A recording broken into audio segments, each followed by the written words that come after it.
ஓம் சாய்ராம். நல்லது நினைப்போம், நல்லது நடக்கும். ஸ்ரீ சாய்நாத ஸ்தவன மஞ்சரி. ஸ்ரீ கணேசாய நமக. எல்லாவற்றிற்கும் ஆதாரமானவனே, மயூரேச்சவரா, எல்லாவற்றிற்கும் சாட்சியாக விளங்குபவனே, கௌரியின் புதல்வனே, எண்ணங்களுக்கெல்லாம் அப்பாற்பட்டவனே, பெருத்த வயிறுடையவனே, ஸ்ரீ கணபதியே என்னை காத்தருள்வீர். நீ எல்லா பூதகணங்களுக்கும் முதல்வன், தலைவன். எனவே கணேசன் என அழைக்கப்படுகிறாய். நீ எல்லா சாஸ்திரங்களாலும் ஏற்றுக்கொள்ளப்பட்டவன். புனிதமான முகமுடைய பாலசந்திரனே, சாரதே, வாக்கின் தெய்வமே, நீ வார்த்தைகளுக்கெல்லாம் தலைவி, உலகின் உயிரோட்டத்தின் காரணகர்த்தாவே, நீ படைப்பாளிகளின் இறைவி, நீ எப்போதும் இத்தேசத்தின் அணிகலன், எங்கும் நிறைந்து இருக்கும் எல்லையில்லாத சக்தியே, உலகின் தாயே, உன்னை வணங்குகிறேன். பூரண முழுமையான பரபிரம்மே, மகான்களுக்கு பிரியமானவனே, பண்டரிநாதன் உருவில் வெளிப்பட்ட அவதாரமே, நீ அன்பு கடவுள், எல்லையற்ற கருணையுள்ளம் கொண்டவனே, பாண்டுரங்கா நரஹரி. பொம்மலாட்டக்காரன் தன் கையிலுள்ள கயிற்றால் பொம்மைகளை ஆட்டுவிப்பது போல் பிரபஞ்சம் எங்கும் நிறைந்து நின்று உலகை ஆட்டுவிக்கும் ஒரு பொம்மலாட்டக்காரன். உன் மெய்ப்பொருளை உய்த்துணர அறிவியல் ஏடுகளும் புனித நூல்களும் இன்னமும் முயன்று கொண்டுதான் இருக்கின்றன. மெத்த படித்தவர்களுக்கு நீ வெளிப்பட்டதே இல்லை. சக்கரபாணியே, அத்தகைய அறிவற்றவர்கள் வெறும் வார்த்தை ஜாலங்களிலேதான் சிக்குண்டவர்கள். மகான்கள் மட்டுமே உன்னை உணர்வார்கள். மற்றவர்கள் குழப்பமடைந்து உள்ளார்கள். உனக்கு பக்தியோடு கூடிய சாஷ்டாங்க நமஸ்காரத்தை செய்கிறேன். 5 முகங்கள் கொண்ட சந்திரனே, மனித மண்டை ஓடுகளாலான மாலை அணிந்தவனே, நீலகண்டனே, திகம்பர ஓங்கார வடிவானவனே, பசுபதியே, எல்லா நேரங்களிலும் எவருடைய உதடுகள் உன் பெயரை உச்சரிக்கிறதோ அவர்களது உலகியல் துன்பங்கள் உடனடியாக நீங்கிவிடும். ஜடாமுடியை தரித்த சிவனே, உன் நாமத்தின் சக்தி அத்தகையது. உன் பாதங்களை வணங்கி நான் சாயி புகழை கூறும் இந்த துதியை எழுதுகிறேன். இந்த அருட்பணி முழுமையடைய எனக்கு அருள்வாயாக. நீலகண்டா, ஆலகால விஷமுண்ட சிவனே. இப்போது அத்ரி மகரிஷியின் புதல்வரான தத்தாத்திரேயரையும் குலதெய்வமான இந்திரனையும் துக்காராமையும் எல்லா ஞானிகளையும் பக்தர்களையும் பணிகிறேன். சாயிநாதா, உனக்கு வெற்றி கிட்டட்டும். பாவிகளை கடைத்தேற்றும் கருணை உள்ளவரே, உங்கள் பாதங்களில் என் தலையை வைத்து இருத்தி வேண்டுகிறேன். உன் பாதுகாப்பை எனக்கு அருள்வாய். நீ முழுமையான பரபிரம்மம், ஆனந்தத்தின் இருப்பிடம். நீயே விஷ்ணு, மனிதர்களுள் தலை சிறந்தவர். மன்மதனை எரித்த உமையொரு பாகனும் நீயே. நீ மனித வடிவில் தோன்றிய இறைவன், அறிவு என்னும் ஆகாயத்து சூரியன். நீ கருணை கடல், நீ பிறவி பிணிக்கு ஒரு அருமருந்து. நீ ஏழைகளுக்கும் கீழ்த்தட்டு மக்களுக்கும் விரும்பியதை கொடுக்கும் சிந்தாமணிக்கல். நீ உன் பக்தர்களை பரிசுத்தப்படுத்தும் தெய்வம். உலக வாழ்க்கை என்னும் சம்சார கடலில் மூழ்குபவர்களை காப்பாற்றும் ஓடம். நீ அஞ்சுபவர்களின் புகலிடம். நீ இந்த பிரபஞ்சம் தோன்ற முதற் காரணமான பரிசுத்த பேரின்ப பேருணர்வு சைதன்யம். நீ கருணையே உருவானவன். உனது பலவிதமான வெளிப்பாடுகளில் இந்த உலகமும் ஒன்று. நீ பிறப்பற்றவன், சாவும் உன்னை தொட முடிவது இல்லை. என் நீண்ட ஆழமான சிந்தனைக்கு பின் வெளிப்பட்ட கருத்தே இது. பிறப்பு இறப்பு என்பவை அஞ்ஞானத்தால் தோன்றும் வெளிப்பாடே. மகாராஜா, நீங்கள் இறப்பும் பிறப்பும் மற்ற சுதந்திர பறவை. தண்ணீர் நீரூற்றாக தோன்றினால் அதன் ஆதாரம் அங்கு இருப்பதாக அர்த்தமா? ஏற்கனவே அங்கு அது நிரம்பி இருந்தது. பூமியின் உள்ளே இருந்தது, ஊற்றாக வெளியே வந்தது, அவ்வளவுதான். மணற்படுகையில் நீர் ஊற்றாக வெளிப்பட்டதும் அது நீரோடை என்ற பெயர் பெற்றது. அதன் சரியான பெயர் ஊற்று. தண்ணீர் இல்லாவிட்டால் அது வெறும் மணற்படுகையே. அந்த மணற்படுகையில் தண்ணீர் ஊற்றாக வந்தாலும் அல்லது வற்றி போனாலும் தண்ணீருக்கு அதனால் ஒன்றும் ஆவது இல்லை. ஏனென்றால் தண்ணீர் அந்த மணற்படுகைக்கு எந்த விதமான முக்கியத்துவமும் கொடுப்பது இல்லை. ஆனால் அறியாமையால் மணற்படுகையோ நீர் நிரம்பி இருந்தால் அது பெருமைப்பட்டு கொள்கிறது. ஆகையால் நீர் வற்றியவுடனே அது மிகவும் மனவருத்தம் அடைகிறது.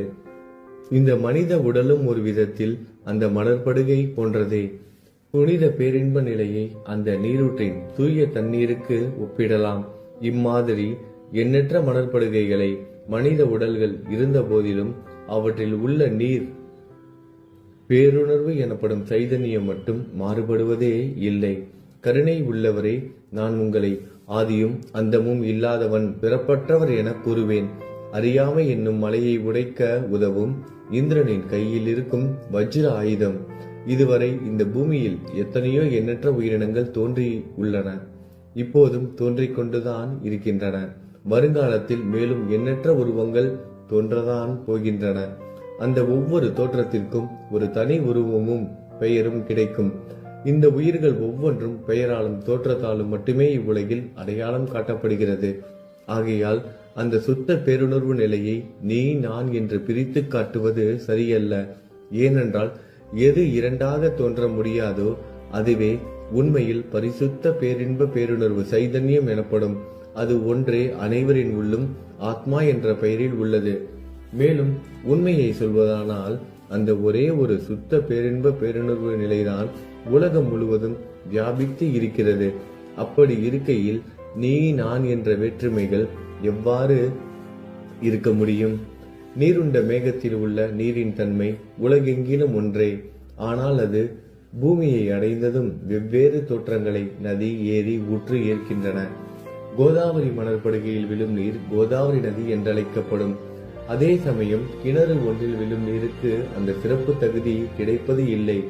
கோதாவரி நதி மிகவும் புனிதமானது. நீங்கள் அதில் உள்ள நீரை போன்றவர். நாங்கள் குளம், குட்டை, சகதியில் உள்ள நீர் போன்றவர்கள். நம் இருவருக்கும் இடையே உள்ள வித்தியாசம் இதுதான். உங்கள் வாழ்வின் குறிக்கோளை அடைவதற்கு நாங்கள் உங்களிடம் வர வேண்டும். கூப்பிய கரங்களுடன் சரணடைய வேண்டும். ஏனென்றால் நீங்கள் ஒருவரை புனிதத்தின் உறைவிடம். புனிதமடைந்த கோதாவரி நதி மணற்பரப்பில் மழை நீர் பாயத் தொடங்கும் பொழுது அந்த நீர் புனித தன்மையை அடையும். அதை வெறும் தண்ணீராக மட்டும் கருதினால் அந்த தண்ணீர் தான் எல்லா இடங்களிலும் இருக்கிறது. கோதாவரி நதி தீரம் முழுவதும் புனிதமாக கருதப்பட்டது. பூமியின் அந்த மணற்பகுதி அதன் புனித தன்மையை நிர்ணயம் செய்கிறது. தான் பழகும் மக்களின் தன்மைக்கேற்ப மக்கள் குணம் மாறுபடுகிறது. புனித ஆத்மாக்களின் செருகையால் அவர்களுடன் சேருபவர்களின் ஆத்மா ஒளிவிட தொடங்குகிறது. இல்லாவிட்டால் அது மாசுபட்டே இருக்கும். நீருண்ட மேகத்தினின்று கீழே விழுந்த நீரின் புனித தன்மையை எந்த பூமியின் பகுதி மாற்றவில்லையோ அந்த பகுதியை சாஸ்திரம் அறிந்தவர்கள் கோதாவரி என்று கூறுகிறார்கள். மற்ற பகுதியில் விழுந்த நீர் அந்த பகுதியில் உள்ள மண்ணின் குணத்தை ஏற்றுக்கொண்டது, புனித தன்மையை இழந்தது. மேகத்தில் இருந்த பொழுது பரிசுத்தமாக இருந்த நீர் அசுத்தமாகவும் கசப்பாகவும் உப்பாகவும் மாறிவிட்டது. 6 வித உட்பகைகளை அகற்றி காமம், கோபம், பேராசை, வெறுப்பு, அகங்காரம், பொறாமை புனித உடலெடுத்து வந்த குருதேவா தங்களை புனித மகான் என்று அழைப்பதே சால பொருந்தும். ஆகவே நீங்களே புனித கோதாவரி. நீங்கள் புடம் போடப்பட்டதாலேயேதான் நான் உங்களை புனித கோதாவரியாக உருவகம் செய்கிறேன். இயங்கும் அத்தனை படைப்புகளிலும் நீங்கள் சிறப்புற முதன்மை பெறுகிறீர்கள். பிரம்மா உயிர்களை படைக்க ஆரம்பித்ததிலிருந்தே உலகம் தோன்றியது முதல் கோதாவரி நதி இருக்கிறது. நீர் நிறைந்து பாயும் அந்த நதியில் இன்று வரை தண்ணீர் வற்றியதே இல்லை. ராவணனின் எதிரியான ராமர் கோதாவரி நதியின் கரைக்கு வந்தபோது ஓடிக்கொண்டிருந்த தண்ணீர் இன்று வரை அதே இடத்தில் எப்படி இருக்க முடியும் என்று சற்றே யோசித்து பாருங்கள். கோதாவரி நதியின் மணற்படுக்கை மட்டும் அதேதான். தண்ணீர் கடலை சென்றடைந்து விட்டது. ஆனால் அந்த கோதாவரி நீர்ப்படுகையுடன் புனிதத்தன்மை மட்டும் என்றுமே மாறாமல் இன்று வரை அப்படியே உள்ளது. ஒவ்வொரு வருடமும் பழைய நீர் வெளியேறி புதிய நீர் அதற்குள் பாய்கிறது. உங்களுக்கு தெரிந்த வாழ்க்கை நீதிதான் அது. ஒரு நூற்றாண்டை ஒரு ஆண்டாக கணக்கிட்டால் அந்த நூற்றாண்டில் தோன்றிய முனிவர்கள் பாயும் நீரை போன்றவர்கள். அவர்களில் மிகப்பெரிய மகான்கள் அந்த நீரில் தோன்றும் அலைகள் போன்றவர்கள். இந்த புனித கோதாவரி நதியில் முந்தைய நூற்றாண்டுகளில் சனாதர், சனதர், சனந்தனர் போன்ற மகான்கள் வெள்ளமாக தோன்றினார்கள். பிறகு நாரதர், தும்ரு, துருவன், பிரகலாதன், மகாபலி சக்கரவர்த்தி, சபரி, அங்கதன், வாயுகுமாரனான அனுமான், விதுரர், கோபர்களும் கோபியர்களும் வெள்ளமாக தோன்றினர். இவ்வாறு இன்று வரை கடந்த நூற்றாண்டுகள் ஒவ்வொன்றிலும் ஒன்றன் பின் ஒன்றாக மகான்களாகிய வெள்ளம் தோன்றியது. அவற்றை எல்லாம் என்னால் ஞாபகப்படுத்தி கூற முடியவில்லை. சாய்நாதா, இந்த நூற்றாண்டில் 19ஆம் நூற்றாண்டு புனித கோதாவரி நதியில் சந்தேகத்திற்கு இடமில்லாமல் நீங்கள் வெள்ளமாக பாய்ந்தீர்கள். எனவே உமது தெய்வீகமான பாதங்களை வணங்குகிறேன் மகாராஜா. நான் செய்யும் தவறுகளை உங்கள் கவனத்தில் வைத்துக் கொள்ள வேண்டாம் என மன்றாடி கேட்டுக்கொள்கிறேன். நான் ஒரு எளியவன், அறியாதவன், தீய குணங்கள் கொண்ட மிகப்பெரிய பாவி. என்னை புறம் தள்ளி விடாதீர்கள், கைவிட்டு விடாதீர்கள். மட்டமான உலோகத்தையும் தங்கமாக மாற்றும் சக்தி கொண்ட ரசவாதக்கல் இரும்பினுடைய இயற்கையான தன்மைகளை பொருட்படுத்துவது இல்லை. கோதாவரி நதி தன்னுள் கலக்கும் சிறு ஓடைகளை திருப்பி அனுப்புவது இல்லை. அநேக தீய குணங்களை என்னுள் கொண்டவன் நான். உங்களது கருணை மிகுந்த பார்வையால் அவற்றை சடுதியில் அழித்து விடுங்கள். இது மட்டும்தான் உங்கள் அடிமையான தாஸ்கனுவின் வேண்டுகோள். ரசவாத கல்லின் தொடர்பு ஏற்பட்டும் இரும்பின் இயற்கை தன்மைகள் அளிக்கப்படாவிட்டால் குருதேவா, அது ரசவாத கல்லின் பெருமைக்கு இழுக்கு அல்லவா? என்னை பாவியாகவே இருக்கும்படி விட்டு விடாதீர்கள். தங்களை குறைவாக மதிப்பிட்டுக் கொள்ளாதீர்கள். நீங்கள் ரசவாத கல், நான் இரும்பு. எனக்கு ஏற்படும் இழிவுகள் தங்களுக்கு ஏற்படும் இழிவுகள் அல்லவா? ஒரு குழந்தை தவறு செய்து கொண்டேதான் இருக்கிறது. ஆனால் அதற்காக தாயார் கோபமடைவது இல்லை. இதை தாங்கள் நினைவில் வைத்துக் கொண்டு எனக்கு உங்கள் அருள் ஆசிகளை தாருங்கள். சத்குரு சாய்நாதா, நீங்கள் எனது கற்பக விருட்சம், சம்சார கடலை கடக்க உதவும் கப்பல். சந்தேகத்திற்கு இடமின்றி நீங்கள் ஒருவர் மட்டுமே என்னை கடை தேற்ற முடியும். நீங்கள் எனக்கு காமதேனுவாகிய பசு. நீங்கள் சிந்தாமணிக்கல், ஞானவானில் சூரியன் தாங்கள். நீங்கள் நற்பண்புகளின் சுரங்கம், சொர்க்கத்திற்கு ஏறி செல்ல உதவும் ஏணி நீங்கள். புனித செயல்களின் நிறைகள் நிறைய கொண்டவரை, பரிசுத்தமானவரை, சாந்தி மற்றும் பேரின்பத்தின் மொத்த உருவமே, இரண்டாக இல்லாதவரே, வேறுபாடு இல்லாதவரே, அறிவு கடவுளே, குறைகளற்ற முழுமையான அறிவாக உருவெடுத்தவரே, மனிதர்களில் உன்னதமானவரே, சாந்தி மற்றும் மன்னிப்பதின் உறைவிடமே, பக்தர்களின் அடைக்கலமே, என்னை ஆசீர்வதியுங்கள், என்னை ஆசீர்வதியுங்கள். சத்குரு மச்சீந்திரநாதர். கலியுகம் ஆரம்பித்தவுடன் மகாவிஷ்ணுவால் உலகம் உய்ய அனுப்பப்பட்ட 9 நாதர்களில் ஒருவர் நீயே. சிவன் நெற்றிக்கண்ணை திறந்தவுடன் அந்த அக்னியில் தோன்றிய மகாத்மா ஜாலந்தரும் நீயே. நீங்கள் மகாராஷ்டிராவில் தோன்றி பக்தி மார்க்கத்தை பரப்பிய ஞானிகள் நிவர்த்திநாதர், ஞானேஸ்வரர், கபீர்தாசர், ஷேக் முகமது, ஏகநாதர். நீங்கள் போதவா, தத்தகுருவின் குரு நீங்களே. பண்டரிநாதரின் அடியவர் சாவதா மாலி. நீங்கள் உண்மையில் ஆஞ்சநேயரின் மறு அவதாரம் ராமதாசர். நீங்கள் மகாராஷ்டிர ஞானி பாண்டுரங்கன் மீது அபகங்கள் என்னும் கீர்த்தனை நிறைய இயற்றிய துகாராம். சாயிநாதா, நீங்கள் முஸ்லிம் ஞானி ராம பக்தர். நீங்கள் தத்தாத்திரேயரின் மறு அவதாரம் மாணிக் பிரபு. உங்களது இன்றைய அவதாரம் தோற்றம் மற்றும் உங்களுடைய எண்ணற்ற தன்மைகளை புரிந்து கொள்ள உண்மையில் கடினமாக இருக்கிறது. உங்களது ஜாதி குலம் பற்றிய எதையும் நீங்கள் எவருக்கும் வெளிப்படுத்தியது இல்லை. சிலர் உங்களை முஸ்லீம் என்கிறார்கள், சிலர் உங்களை பிராமணர் என்கிறார்கள். கிருஷ்ணரை போன்று எண்ணற்ற தெய்வீக லீலைகளை செய்வதெல்லாம் உங்களுக்கு ஒரு விளையாட்டு. ஸ்ரீ கிருஷ்ண பரமாத்மாவை பார்த்து உயிர்த்துணர்ந்த பல்வேறு மக்கள் பலவிதமான பெயர்களிட்டு அவரை அழைத்தனர். சிலர் அவரை யது குலத்தின் அணிகலன் என்றார்கள். சிலர் அவரை மாடுகள் மேய்க்கும் இடையன் என்றனர். யசோதை அவரை பச்சிலம் குழந்தை என்றாள். கிருஷ்ணனின் மாமனாகிய கம்சன் அவரை மகா காலன், உயிரை குடிக்கும் யமன் என்றான். அர்ஜுனன் அவரை எங்கும் நீக்கமர நிறைந்துள்ளவர் என்றான். அவ்வாறே குருநாதா, ஒவ்வொரு மனிதனின் மனநிலைக்கு ஏற்ப, அவரவர் எண்ணங்களுக்கு ஏற்ப உங்களுக்கு பெயர்களை சூட்டினார்கள். மசூதி நீங்கள் வாழும் இருப்பிடம். உங்கள் காதுகள் குத்தப்படவில்லை. இந்து மத வழக்கப்படி காதுகள் குத்தப்பட வேண்டும். பாத்தியா ஓதுவதை பார்த்து நீங்கள் முஸ்லிம் என்று கூறுவது பொருத்தமானதே. கருணாமூர்த்தியே, அதேபோல் நீங்கள் அக்னியை வழிபடுவதை பார்த்து நீங்கள் ஒரு இந்து என்று முடிவு செய்யப்பட்டது. இந்த வெளிப்புற வித்தியாசங்களை வீண் விவாதம் செய்யும் எண்ணம் கொண்டவர்களே விரும்புவார்கள். உண்மையான ஞானத்தில் ஆர்வம் கொண்டவர்கள் இந்த வெளிப்புற வேறுபாடுகளுக்கு முக்கியத்துவம் தரமாட்டார்கள். நீங்கள் பிரம்மத்தின் நிலையில் இருக்கிறீர்கள். ஜாதி குலம் போன்றவை உங்களுக்கு முக்கியமில்லை. நீங்கள் எல்லோருக்கும் மேலான உயர்ந்த குருவாகவும் இந்த பிரபஞ்சத்தை படைத்தவராகவும் இருக்கிறீர்கள். முஸ்லிம் இந்துக்களுக்கிடையே பகைமை உணர்வு ஏற்பட்டதால் அவர்களுக்கிடையே இணக்கமான உறவையும் ஒற்றுமையையும் ஏற்படுத்துவதற்காகவே நீங்கள் மசூதியில் அமர்ந்து அக்னி வழிபாட்டை நடத்தி உங்கள் லீலைகளை பக்தர்களுக்கு காட்டினீர்கள். நீங்கள் ஜாதி மதங்களுக்கு அப்பாற்பட்டவர். நீங்கள் பிரம்மமே. உண்மையில் அதுவே நீங்கள் உண்மையில் எண்ணங்களுக்கும் அப்பாற்பட்டவர். உங்களை பற்றிய வாத பிரதிவாதங்கள், ஊகங்கள், ஆதாரம் இல்லாத கருத்துக்கள் நடமாடும் இடத்தில் என் வார்த்தைகளுக்கு முக்கியத்துவம் எப்படி கிடைக்கும்? ஆனால் உங்களை பார்க்கும் பொழுது என்னால் மௌனமாக இருக்க முடியவில்லை. வார்த்தைகளால் போற்றுதலே உலக வழக்கில் உள்ள ஒரே வழக்கம். ஆகையினால் உங்கள் அருளாசியுடன் வார்த்தைகளால் எப்படியெல்லாம் போற்ற முடியுமோ அவ்வண்ணமே போற்றி புகழ்கிறேன். கடவுளின் நிலையை விட மகான்களின் நிலை வேறுபட்டு மிக உயர்ந்ததாகவும் இருக்கும். மகான்களின் அருகில் நான் எனது போன்ற எண்ணங்களுக்கு இடமே இல்லை. கடவுளை வெறுத்ததால் இரணியகசிபுவும் ராவணனும் கொல்லப்பட்டனர். மகான்கள் கைகளால் இத்தகைய துர்சம்பவங்கள் ஏற்பட்டதே இல்லை. அரசன் கோபிசந்தன் முனிவர் ஜாலந்தரை சாணக்குவியலுக்குள் புதைத்தான். ஆனால் அந்த நிலையிலும் அரசரின் அந்த செயலுக்காக அந்த முனிவர் வருத்தப்படவே இல்லை.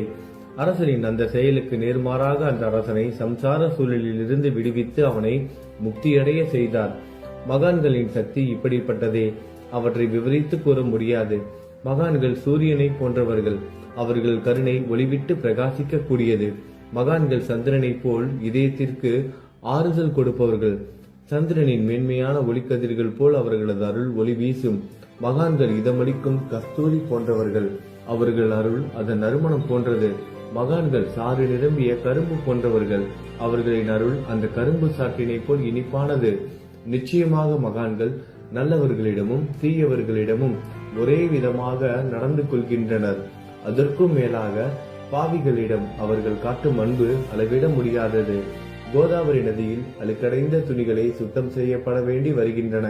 சுத்தமான துணிகள் கோதாவரி நதியில் நின்று வெகு தூரத்தில் பெட்டியிலேயே தங்கிவிடுகின்றன. பெட்டியில் வைக்கப்பட்டிருந்த அந்த துணியும் ஒரே ஒரு முறை கோதாவரி மணற்படுகைக்கு நன்றாக துவைப்பதற்காக வந்ததுதான். இந்த ஊமையில் பெட்டிதான் வைகுண்டம். நீங்களே கோதாவரி. கோதாவரி நதிக்கரையே நம்பிக்கை. எல்லா உயிரினங்களும் துணிகள். 6 விதமான மன விகாரங்களே அவற்றை பற்றியுள்ள அழுக்கு. அவை காமம், கோபம், கஞ்சத்தனம், மதம், பொறாமை, மோகம் என்பவையே. தங்கள் பாதார விந்தங்களை வணங்குவதை கோதாவரியில் செய்யப்படும் புனித குளியல் எல்லா பாவங்களையும் மன அழுக்குகள் போக்கி சமத்தரே எங்களை சுத்தப்படுத்தும். சம்சார வாழ்க்கையில் உழலும் மக்களாகிய நாங்கள் மேலும் மேலும் பாவம் செய்கிறவர்களாக இருக்கிறோம். எனவே மகான்களின் தரிசனம் பெறுவதற்கு நாங்கள் தகுதியுடையவர்கள் ஆகிறோம். கோதாவரி நதியில் தண்ணீர் நிரம்பி உள்ளது. படித்துறையில் துவைப்பதற்காக துணிகள் வருகின்றன. அவை துவைக்கப்பட்டு சுத்தப்படுத்தப்படாவிட்டால் அது கோதாவரி நதிக்கல்லவா இழுக்கை தேடி தரும். நீங்கள் அடர்ந்த இலைகளுடன் கூடிய நிழலையும் குளிர்ச்சியையும் தரும் மரம். உண்மையில் நாங்கள் வழிபோக்கர்கள். எங்களை 3 வித துக்கங்கள், இயற்கை இடர்பாடுகளால் வரும் துன்பங்கள், நமது உடலுக்கு வரும் நோய் நொடிகள், அஞ்ஞானத்தால் நிரம்பிவிடும் பாவ மூட்டை எனப்படுவையில் சுட்டரிக்கின்றன. கருணாமூர்த்தியே, அந்த சுட்டரிக்கும் 3 வித தாபங்களின் வெப்பத்திலிருந்து எங்களை காப்பாற்றும். தங்கள் அன்பு மிகுந்த கருணை என்னும் குளிர் நிழல் இந்த சம்சாரம் என்னும் வாழ்க்கை கடலை கடக்க உதவும் தன்மை கொண்டது. மரத்தின் அடியில் அமர்ந்தும் ஒருவன் சூரியனின் சுட்டரிக்கும் வெப்பத்தை உணர்ந்தால் அந்த மரத்தை நிழல் தரும் மரம் என்று கூற முடியுமா? பாருங்கள், உங்கள் அருளின்றி இந்த உலகில் நல்லது என்பது ஏற்படுவது இல்லை. எனவே தர்மத்தை நிலைநிறுத்துவதற்காக சேஷசாயி பாம்பு படுக்கையில் இருப்பவனே அர்ஜுனனுக்கு நண்பனாக, வழிகாட்டியாக மற்றும் ஆன்மீகவாதியாக மாறினார். சுக்ரீவனின் அன்பினாலேயே விபீடனன் அரசன் ராமனின் நட்பை பெற்றான். ஸ்ரீ ஹரியும் மகான்கள் மூலமாகத்தான் பெருமை பெற்றார். பிரம்மம் உருவமற்றது. எனவே வேதங்களால் அதை வர்ணிக்க முடியவில்லை. பூமியில் அதை மனித உருவில் தோன்ற வைத்து மகான்கள் அதன் உருவமற்ற தன்மையை மாற்றினர். தாமாஜி என்ற பக்தருக்காக பாண்டுரங்கனை ஒரு தாழ்த்தப்பட்ட குலத்தில் பிறக்க வைத்தார். சோகமேளா என்ற பக்தருக்காக உலகின் தெய்வமாகிய இறைவனை இறந்த எருமைகளின் உயிரற்ற உடல்களை எடுக்க வைத்தார். மகான்களின் பெருமையை உணர்ந்த இறைவன் தண்ணீர் சுமந்து உழைத்தார். உண்மையில் மகான்கள் எல்லாவற்றையும் தாங்கும் சக்தியும் சச்சிதானந்த பிரபுவும் ஆகிய இறைவனின் எஜமானர்களே. இதற்கு மேலும் சொல்வதற்கு ஏதும் இல்லை. நீங்களே என் தாயும் தந்தையும். ஷீரடி கிராமத்தில் வசிக்கும் சத்குரு சாயிநாதா பாபா உங்கள் லீலைகளை எவர் ஒருவராலும் உண்மையிலேயே முழுமையாக புரிந்து கொள்ள முடியாது என்கிற போது சாதாரண மனிதனாகிய நான் எவ்வாறு அவற்றை விளக்க முடியும் என்று கூறுங்கள். எல்லா உயிரினங்களையும் காப்பாற்ற நீங்கள் ஷீரடிக்கு வந்திருக்கிறீர்கள். மண் அகல் விளக்குகளில் வெறும் தண்ணீரை ஊற்றி அவற்றை எரிய வைத்தீர்கள். மிக குறுகிய மரப்பலகையை கொஞ்சம் ஊஞ்சல் படுக்கையாக்கி உங்கள் யோக சக்தியை உங்கள் பக்தர்களுக்கு காட்டினீர்கள். அநேக பெண்களின் மலட்டுத்தன்மையை முழுவதுமாக நீக்கினீர்கள். உதியின் மூலம் அநேக பேரின் வியாதிகளை குணமடைய செய்தீர்கள். இவ்வுலக சம்பந்தமான துன்பங்களை நீக்குவது உங்களுக்கு ஒரு பொருட்டே அல்ல. யானை ஒன்று எறும்பை சுமையாக கருதுமா? குருராயா, இப்பொழுது இந்த எளியவன் பால் கருணை காட்டுங்கள். உங்கள் பாதங்களில் சரணடைந்து விட்டேன்.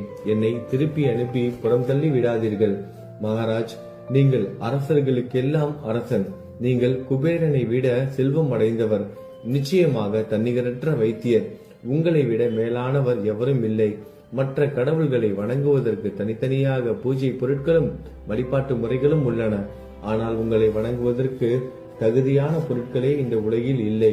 சூரியனின் ராஜ்யத்தில் தீபாவளி பண்டிகையை கொண்டாடுவது என்றால் எவ்விதமான பொருட்களை கொண்டு அதை கொண்டாடுவோம்? சமுத்திரத்தின் தாகத்தை தணிக்க பூமியில் போதுமான தண்ணீர் கிடைக்காது. நெருப்பை சூடாக்குவதற்கு எங்கிருந்து அக்னியை கொண்டு வருவது? ஸ்ரீ சமர்த்த குருதாயா, பூஜை செய்ய உதவும் பொருட்கள் யாவற்றிலும் இருப்பது உன் ஆத்மாவே. ஆரம்பம் முதலே அவை உன் ஒரு பகுதியே. மேலே கூறப்பட்டவை எல்லாம் தத்துவார்த்த ரீதியில் கூறப்பட்டவையே. எனக்கு ஏற்பட்ட அடிப்படையில் கூறப்பட்டவை அல்ல. அனுபவங்கள் இன்றி கூறப்படும் வார்த்தை ஜாலங்கள் வீணே. சம்பிரதாய சடங்குகளின்படி உங்களுக்கு பூஜை செய்ய வேண்டும் என்றால் அதனை செய்வதற்கு தேவையான பூஜை சாமான்கள் என்னிடத்தில் இல்லை என் குருநாதா. கருணையுடையவரை, அடிக்கடி என் கற்பனை திறனின் அடிப்படையில் உங்களுக்கு நான் வழிபாடு செய்கிறேன். அந்த வழிபாட்டை இந்த அடிமையிடமிருந்து ஏற்றுக்கொள்ளுங்கள். இப்போது என் அன்பு கண்ணீரால் உங்கள் கால்களை கழுவுகிறேன்.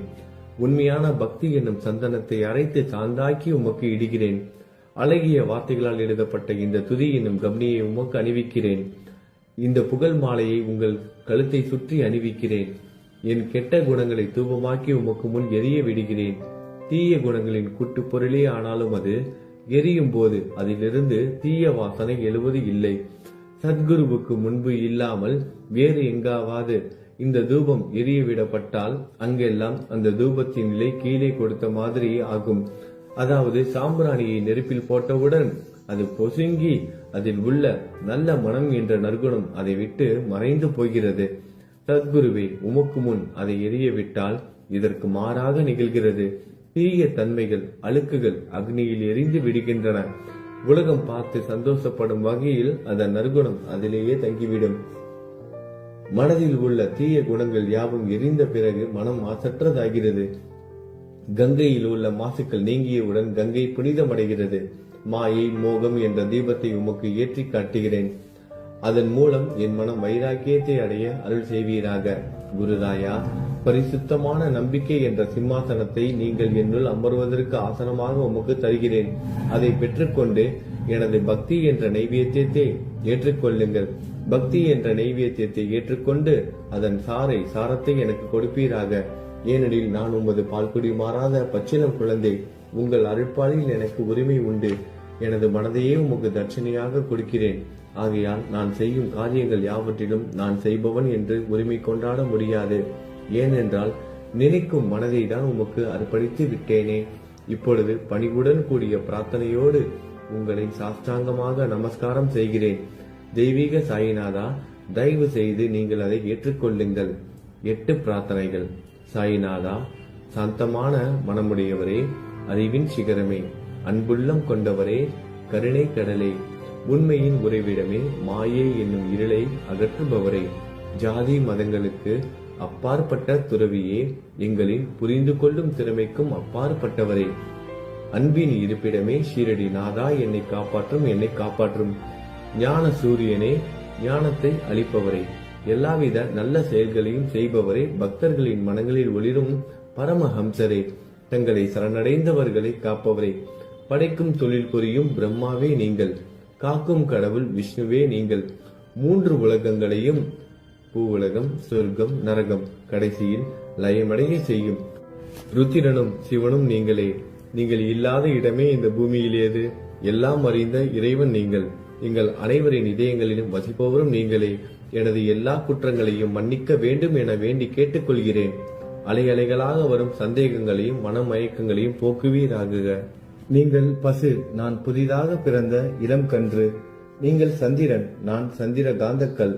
தங்கள் பாதங்கள் கங்கை நதி, புண்ணியத்தை தருவதால் பணிவுடன் இந்த அடிமை உங்களுக்கு தலை வணங்குகிறேன்.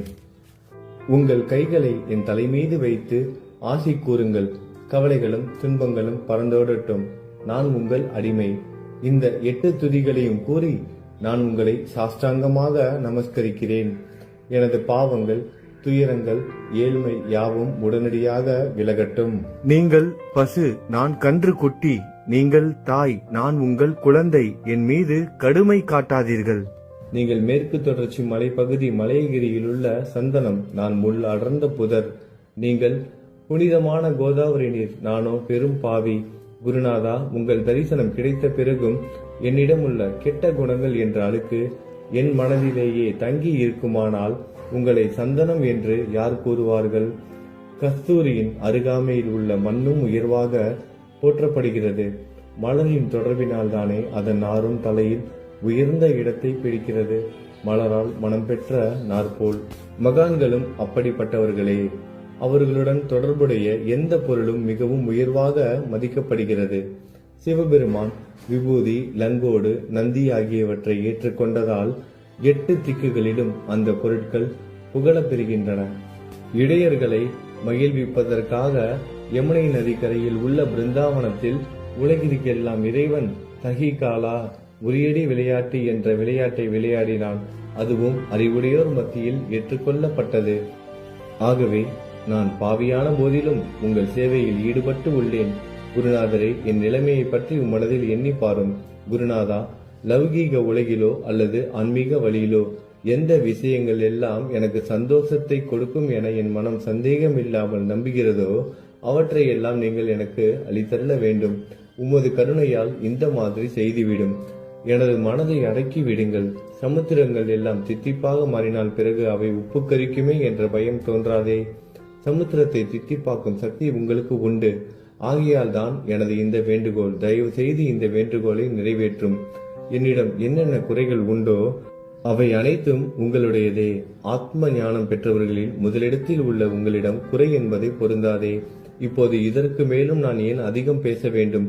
நீங்கள் தான் எனது ஒரே அடைக்கலம். தாயின் இடுப்பில் உள்ள குழந்தை இயல்பாகவே பயமற்று இருக்கும். மகாராஜ், இந்த துதியை எவரவர்கள் அன்புடன் படிக்கிறார்களோ அவர்கள் ஒவ்வொருவரின் ஆசைகளை தயவு செய்து நிறைவேற்றும். இந்த துதியை படிப்பவர்களின் 3 வித தாபங்களையும், இயற்கை இடர்பாடுகளில் வரும் துன்பங்கள், நமது உடலுக்கு வரும் நோய் நொடிகள், அஞ்ஞானத்தால் நிரம்பிவிடும் பாவம் மூட்டை 1 ஆண்டிற்குள் விலகிவிடும் என்பதை இந்த துதிக்கு உங்களது ஆசையாக என்றென்றும் நிரந்தரமாக இருக்கட்டும்.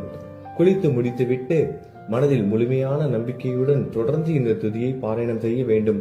அப்படி முடியாவிட்டால் வாரம் வாரம் வியாழன் தோறும் சத்குருவை வணங்கி அவர் உருவை தியானம் செய்து கொண்டு இந்த துதியை பாராயணம் செய்யுங்கள். இதுவும் கூட முடியாவிட்டால் மாதம் மாதம் வரும் 2 ஏகாதசி தினங்களில் இந்த துதியை பாராயணம் செய்யுங்கள். இது ஏற்படுத்தும் விளைவுகளை பார்த்து அதிசயப்படுவீர்கள். குருமூர்த்தியான சாயிநாதர் இந்த துதியை பாராயணம் செய்பவர்களுக்கு இவ்வுலகியல் ஆசைகளை முழுமையாக உடனடியாக நிறைவேற்றுவார்.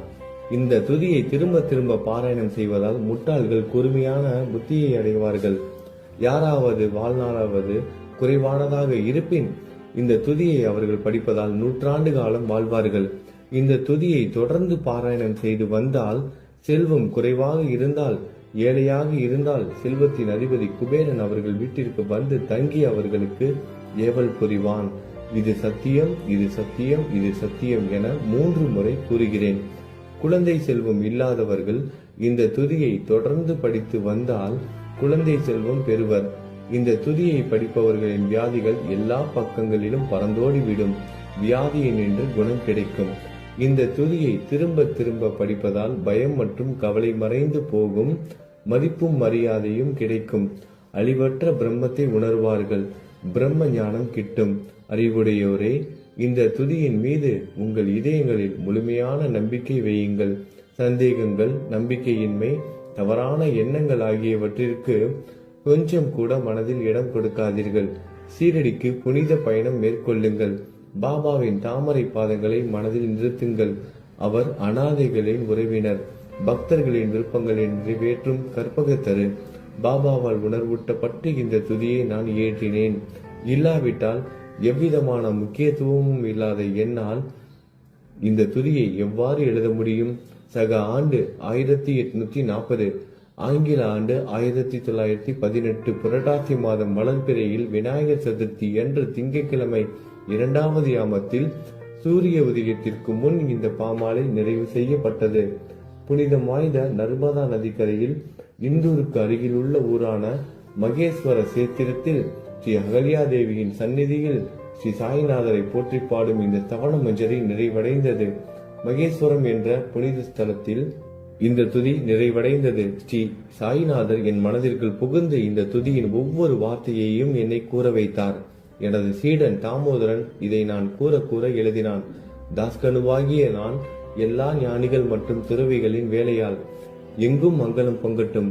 ஸ்ரீ சாய்நாதரை போற்றி பணிவுடன் எழுதப்பட்ட இந்த ஸ்ரீ சாய்நாத தவணமஞ்சரி என்ற துதி பாராயணம் செய்பவர்கள் சம்சார கடலை கடக்க உதவட்டும். இது ஸ்ரீ பாண்டுரங்கனுக்கு தாஸ்கனுவின் நம்பிக்கை மற்றும் பணிவோடும் கூடிய பிரார்த்தனை. ஓம் சாய்ராம். நல்லதே நடக்கட்டும். ஓம் சாய்ராம். மங்களம் சுபமங்கலம்.